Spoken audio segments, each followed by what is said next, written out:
নমস্কার বন্ধুরা, তোমরা সবাই কেমন আছো? ঝুমাচাটের বন্ধুদের আশা করি অনেক অনেক ভালো আছো তোমরা। আমিও অনেক ভালো আছি। তো শুরু করছি আজকে আমি খাসির মাংস। তো খাসির মাংসটাকে আজকে কী করে রান্না করতে হয় তোমরা দেখো। প্রথমে কড়াইতে তেল দিয়ে দিয়েছি,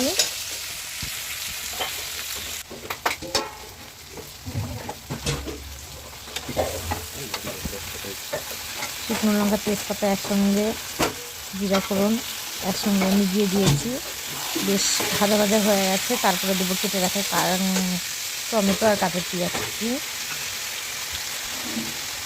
এটাকেও ভালো করে ভেজে নিব, দিয়ে দেবো। তারপর ধুয়ে রাখা মাংসটা,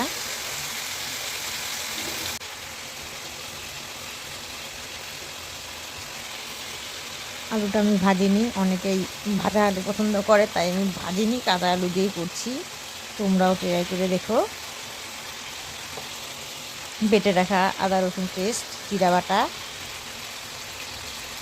গোটা রসুন অনেকেই খেতে ভালোবাসে, তার জন্য আমি ভালোবাসি, ওই জন্যই আমি দিলাম। তোমাদেরও ভালো লাগবে, তোমরাও দিয়ে দেবো। হলুদ গুঁড়ো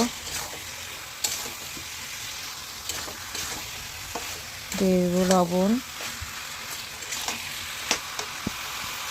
দিয়ে দিচ্ছি, মিট মশলার গুঁড়ো, ভালো করে নেড়ে নিব।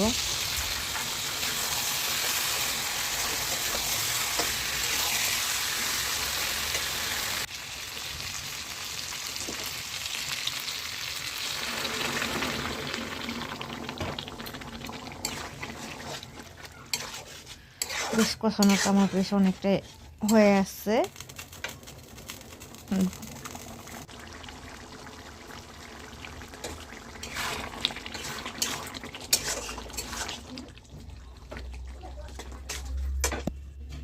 দিয়ে দেবো ফুটায় রাখা গরম জল। গরম জলটা দিলে